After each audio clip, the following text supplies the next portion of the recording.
finished my book. Looks like this. So this is the final thoughts of reading Atomic Habits. If you want to check out previous 2 videos that I did, you can click here. Title of what I'm going to talk about is how to stop procrastinating by 2-minute rule.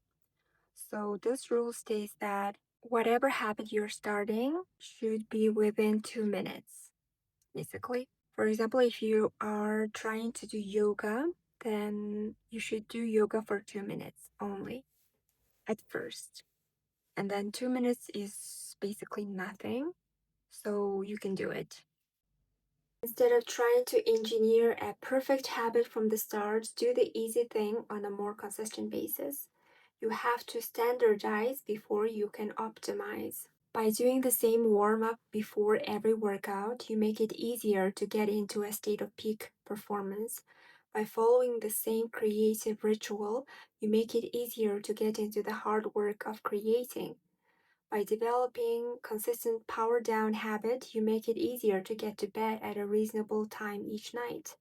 You may not be able to automate the whole process, but you can make the first action mindless. Make it easy to start and the rest will follow. Nearly anyone can benefit from getting their thoughts out of their head and onto paper, but most people give up after a few days or avoid it entirely because journaling feels like a chore. The best way is to always stop when you're going good, he said. Yeah, this last sentence, the best way is to always stop when you're going good, also was stated by Haruki Murakami, one of the authors that I like reading. So he stays like he's writing in the morning. He stops when he feels like he wants to write more. So it's like a counterintuitive thing, but psychologically, it seems like you were liking the process of doing that specific thing. So next time when you start, you remember, oh, yeah, I like it. That's what I think, at least. Okay. The 2-minute rule is when you start a new habit, it should take less than 2 minutes to do. Okay, let's go to the next point. How to make good habits inevitable and bad habits impossible. Oh yeah, I like this one. This is a story of Victor Hugo, the author of Hunchback of Notre Dame. He actually concocted a strange plan to beat his procrastination. He collected all of his clothes and asked an assistant to lock them all away so he can't go out. So since he can't go out, he should stay in. So that's why he wrote his book. He finished his book. He was left with nothing to wear except a large shawl. Lacking any suitable clothing to go outdoors, he remained in his study and wrote furiously during the fall and winter of 1830, and in January 1831, he published his book Hunchback of Notre Dame. So I like this quote. Sometimes success is less about making good habits easy and more about making bad habits hard. This is called commitment device, actually.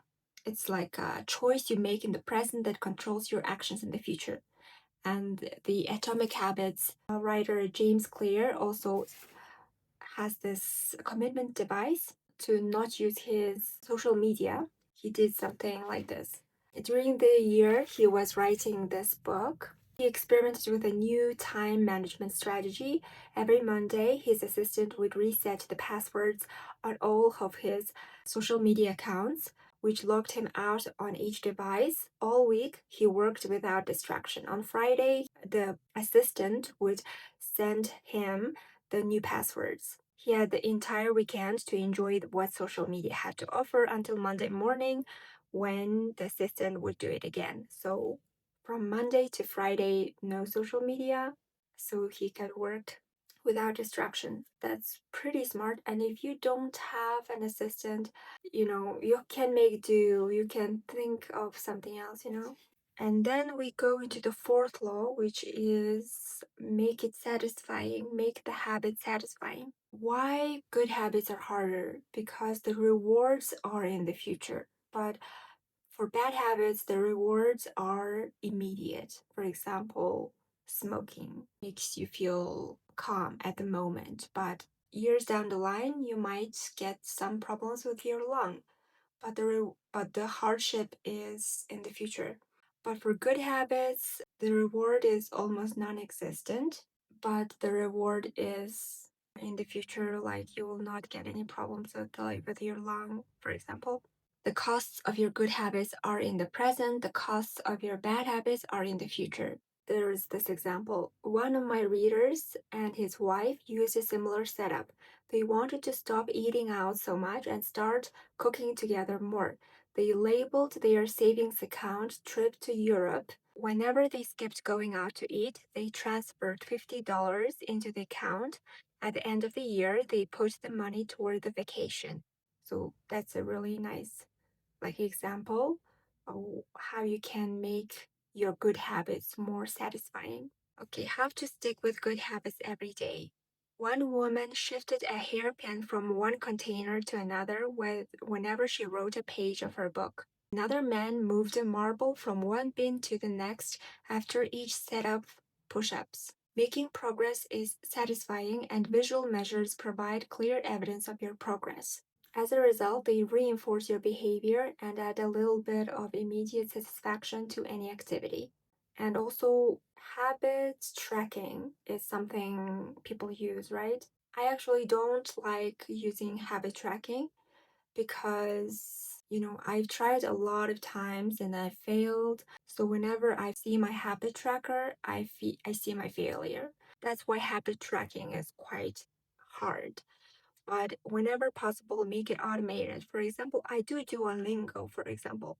I'm doing French. It's better than nothing, for sure. Like, for a person who can't put aside a time to French, it's actually useful, I think. Habit tracking is like Duolingo. If you can make your habits like Duolingo, then I think you can do it. Make the measurement easy as possible or automated as possible, then it should be useful. Now he talks about talent. In order to find your talent, you need to ask yourself, what feels fun to me, but work for others? What makes me lose track of time? Where do I get greater returns than the average person? What comes naturally to me? So these kind of questions. And there's a quote, when you can't win by being better, you can win by being different. So, for example, for the Atomic Habits author James Clear, he was not the best at biology, he was not the best at, physics, but he combined all of that and made his own degree, biomechanics, and chose like different subjects. And then nobody can beat him at that because he's too unique. Okay, the next one is the Goldilocks rule, which says how to stay motivated in life and work. The Goldilocks rule states that humans experience peak motivation when working on tasks that are right on the edge of their current abilities. If you're doing something of your current ability, then it's boring. If you are doing something very difficult, out of your current abilities, then you will get intimidated. But the sweet middle, the Goldilocks zone, is on the edge of your current abilities. So then you will be motivated, stay motivated in life and work. Another important thing that he touched upon is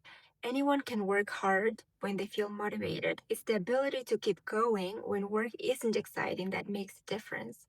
Like, for example, pro tennis player should have practiced like one smash thousands of times, thousands, millions of times, so that she or he can become a pro, right? But doing that thousands of times, 10,000, millions of times is boring actually. But sticking with that makes that person like a pro. So habits are no different. They're fucking boring, but you have to stick with it if you really want to be a pro. So it's not all about passion. It's not all about, like talent. It's not all about like sweet things. You have to face the hard things in order to become successful. We finished it. We finished my notes. Overall, I would give this book maybe 3.8 out of 5. Why I did not give a 4? Well, because some of the rules I already knew, and some of them too cliche, and at times I was bored. But at the start, it gave me inspiration to work. You know, I read a little bit and then I felt this inspiration. So I'm giving it a high number, but not too high because I felt bored at the end. The most important thing was like the environment plays a very big part, and you have to make your habits as easy to do as possible. Like your environment should direct your habits almost. If you can't resist sweets, then putting sweets everywhere will not help you. You have to chuck them away to beat your habit. Even extreme measures like don't go to the aisle in the supermarket for the sweets, etc. If you can't see it, you will not crave it. Make the bad habits as hard as possible and make the good habits as easy as possible. So I'm just gonna end my video here.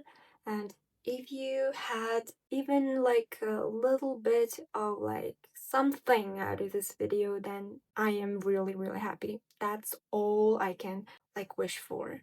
So thank you for watching till the end and goodbye.